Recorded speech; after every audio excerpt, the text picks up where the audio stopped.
Hey, welcome back to another video. I think this is the second time I'm doing this kind of video, which is every book I read in 2023. To give you some context, right, this is the first video that I'm filming for my end of year wrap-up series where I do like my best books of 2023, worst books of 2023, every single book I read, my statistics video. That's all for reading, but then I also do one for K-dramas or like the shows that I watched. While this is the first that I am filming, it is because I'm going to be unhauling some of the books, so I wanted to film this video before I do so that at least I can hold it up and like explain it to you. So my long story short is that this is not the video that will go up first because this will spoil my best and worst books video. As a disclaimer, I will not be giving synopsis, I will not be giving trigger warnings. This is just every book that I read, and I will do my best to link up above the videos wherein I've read some of these books, because while I was preparing this list, I found it really helpful to like look back on the videos that I've done and also like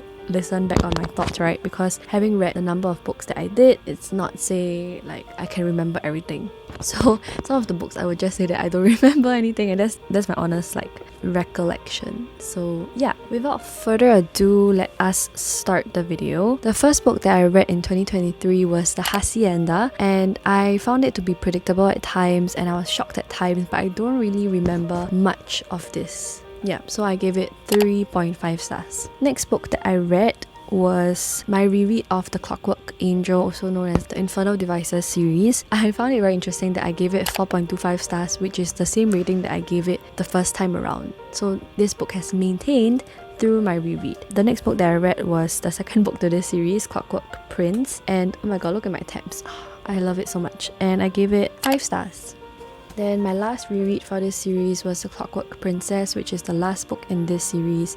Oh my god, I love my tabs. I gave it 5 stars. This book used to have the best epilogue I've ever read. I found it really like wow, in that this year I found 2 other books that are also contenders for the best epilogues / last chapter, so this is one of them. Next book I read was Bearing Witness, and this was gifted to me by Difference Engine, and I didn't read this because I think it's a non-fiction, so I didn't read this because I don't normally read non-fiction, but it's a very heavy topic to read about with like postpartum depression, and it's also like a graphic novel, so it's really interesting to read about as well. After Bearing Witness, I read The Cherry Robbers. I had issues with the pacing and the plot, and I don't really remember much about the story, so I gave it 2.75 stars. Next, I reread Sorcery of Thorns, and I gave it 5 stars. I annotated my physical copy for the first time as well, so those are my tabs. And then the next book that I read was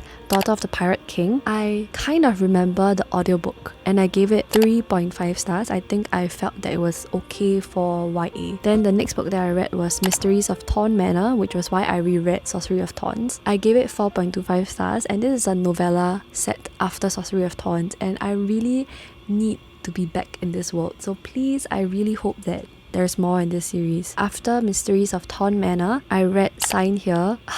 Okay, I had such high expectations for this from the start, but it went downhill really fast. I think towards the middle or the end, I kind of lost interest. Next book was the reason why I reread the Infernal Devices series. I read Chain of Gold, which is set after that series in the timeline. So I gave this 4.25 stars, and I loved being back in the Shadowhunter world, and I liked that the different characters had different abilities. Then next, I read The Roughest Draft. I actually don't remember the plot for this, but I gave it 2.75 stars. Okay, next was The No Family, which was kindly gifted to me. Oh, I forgot to say, some of these books were kindly gifted to me by Times Reads, of which I'm very grateful for as always. The No Family was one of them. It's very interesting because it was like a book that reads like a K-drama, but for me, I felt that the writing was quite young and a little bit cringy at times, so I gave it 3 stars.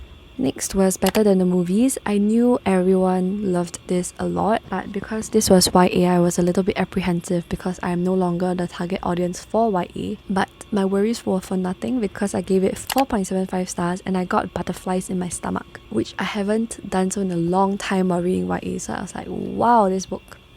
Okay, I don't remember this, but I read Love and Luck and I gave it 2 stars. Then following that, I read Chain of Iron, which is the second book in the series. These are my tabs. While comparing against the first book, right, I liked certain parts in this more, but I also liked certain parts in Chain of Gold more, so I settled on the same rating for both, which was 4.25 stars.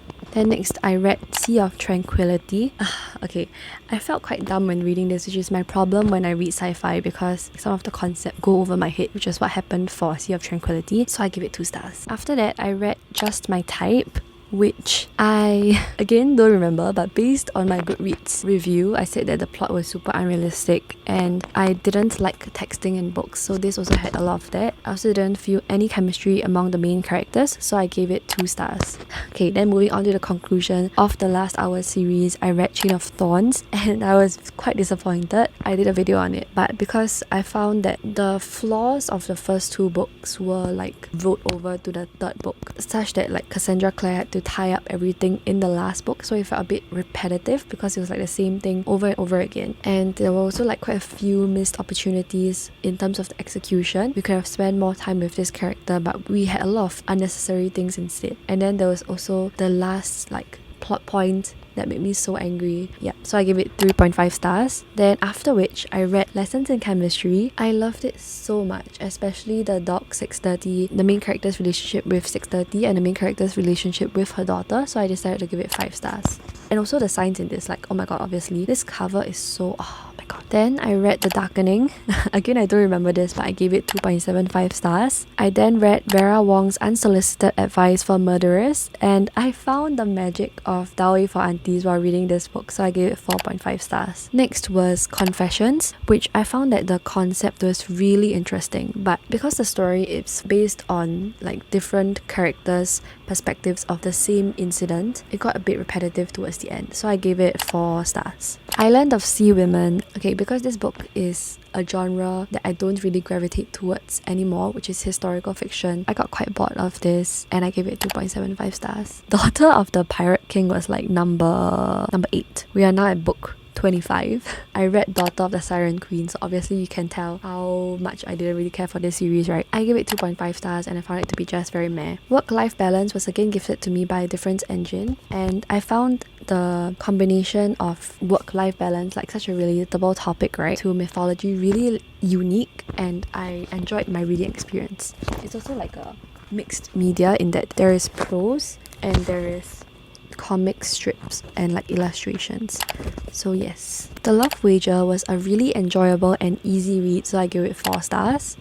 Small things like these, I was very bored, so I give it 1.75 stars. One True Loves, the concept is so captivating because it's really like a hypothetical question made into a book. It's like so perfect for book club discussions, I feel, because you can have a discussion on what you would do if it were you. Yeah, so I give it 4.25 stars. Yours Truly is the second out of the 3 books, of which are the contenders for my favourite last chapters in books. But I was such a blubbering mess, like please just watch that. Next was The Mutual Friend. I don't remember this, but I give it 2 stars. The Last Word has a very intriguing premise because it's like very close to home also, right? Because I also read and review books. Unfortunately, the middle didn't really like grab my attention, but the ending surprised me, so I give it 3.5 stars. X's and O's is the third book that has the contender for my favourite last chapter in a book. Oh, it's so good. Oh my god, like look at my tabs. Not a lot, but still so good. I just really enjoyed this so much. Thank you, Times Reads. Then it was another win because I then read Tweet Cute by Emma Lott. It was so cute and the plot was complicated but not over complicated, and especially for a YA book, right? I was so like taken away, like blown out of the water, pleasantly surprised. There are also like mixed media elements, so there is texting, but I didn't mind it. There's also a tweet in here, which is like cute, you know? Okay, then I read A Conjuring of Light. I think I read the first 2 books in 2022, and the fact that I only got to Conjuring of Light so late on in the year, it was like a good indication that this series is not for me.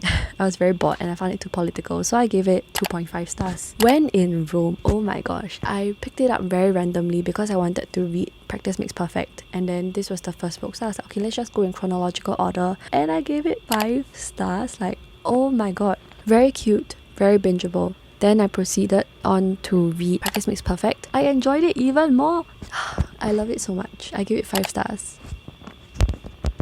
Romancing the Duke. I was reminded of why historical romances are good and I gave it 3.5 stars. The Last House on Needless Street, I was so bored in the first 50 to 60%, but the twists at the end were mind-blowing. And I guess it's worth the read, but I only gave it 3.5 stars because I don't think it compensated for the fact that I was bored for 50% of the book. Well Matched, I don't remember the plot of this. 3 stars.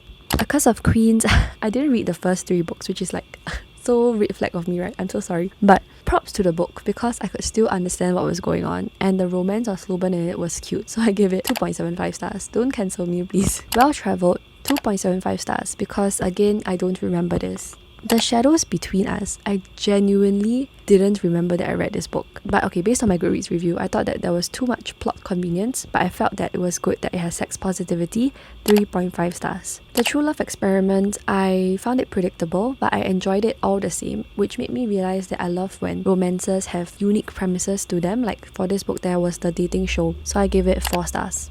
Begin Again, I highly related to this book because this was the uni life that I wanted but I never had. 5 stars. Fonda Smith, The Calling of Morgan Crow. I felt that the book lost the magic of Nevermore and I lost interest in the series. 2.5 stars. The Ghost of Summer, I don't remember this. 2.75 stars. How to Sell a Haunted House, I was bored more than scared, and then the book had a lot of puppets, so if you're like scared of that, take note of that. 3.5 stars. Half a Soul, it didn't live up to the hype for me, I was very bored. 2.5 stars. Gilded was way too long. 2.5 stars. Yellowface had an unlikable main character. I felt like the book was the author trying to spread a message, but it felt really surface level. 3.5 stars. Legends and Lattes was very cozy. I loved the part where she was doing like R&D to attract her customers when she first set up her coffee shop, and I loved the mouse character in this book. 4.25 stars. A Cosmic Kind of Love, I didn't expect to enjoy this as much as I did. 4 stars. A Tale for the Time Being, this book had dual perspective, but I only liked one of them, so I only gave it 2.5 stars. The Midnight Girls, I don't remember this again, 3.25 stars.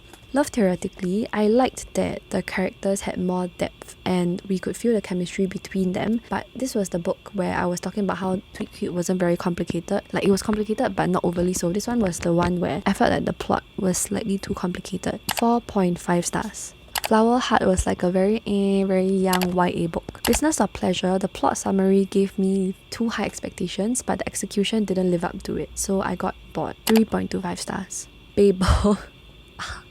This was okay. I got textbook vibes from this, and from this book, I have come to accept that R.F. Kuang is just not an author for me. She is too political for my liking, for my taste, so I only give it 3.5 stars. Tokyo Ueno Station, I felt nothing after reading this. 2 stars. The Cloisters, I remember there was tarot cards in this and I don't remember anything else. 2 stars. A Wizard's Guide to Defensive Baking, I don't remember what I read, but I gave it 3 stars.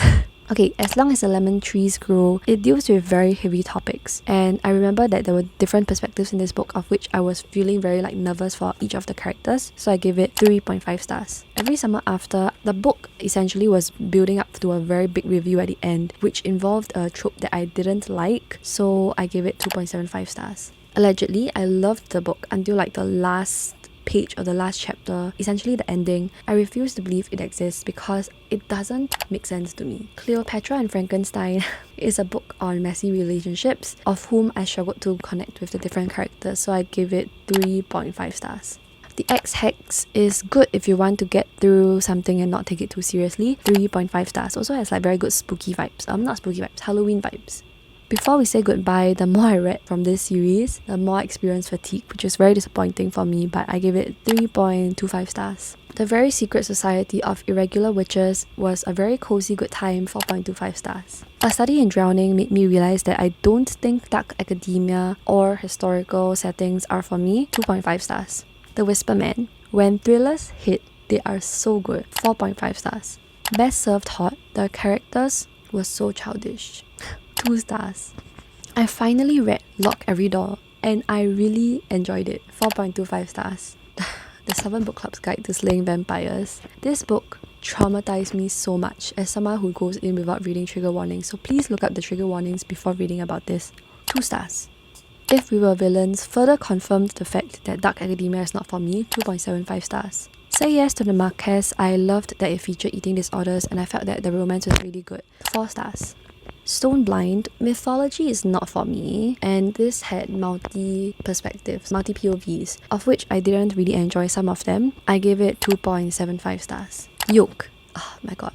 These sisters are so toxic, and I really didn't like the main characters. 2.5 stars. And the lives of puppets didn't live up to my expectations. 3 stars. Welcome to the Hyonam Dong bookshop. It was such an important reminder and a read in that, especially in today's society, like you don't need to conform to other people's idea of success. 4.5 stars. Things we never got over. I didn't like both the main characters. The book was also unnecessarily long and it had a trope I didn't like, so I gave it 2 stars. A Bookshop Christmas was very meh. 2.5 stars. Check and Mate felt unrealistic, but that was the plot point in which the book functioned on. But I loved the feature of chess in this, but I don't know whether it was accurate. 3.5 stars. Nothing to envy. I didn't give it a rating because it's non-fiction and it's not my preferred genre also, but I feel like it's a very interesting read if you are into non-fiction because it gives you perspectives of like North Koreans that lived there. The family you make, at that point I was getting tired of the same tropes again and again, so I gave it 3.25 stars. The Boss Who Stole Christmas. Finally, some good Christmas tea. 4.5 stars. Wreck the Halls. I didn't care for the plot. The characters were named Beat and Melody because of this, okay, the author included this sentence. I can't remember whether it's the exact wording, but it's something like, there can't be a beat without melody. So the characters are called Beat and Melody. 2.5 stars. Blood Depths. I was very bored. 2.25 stars.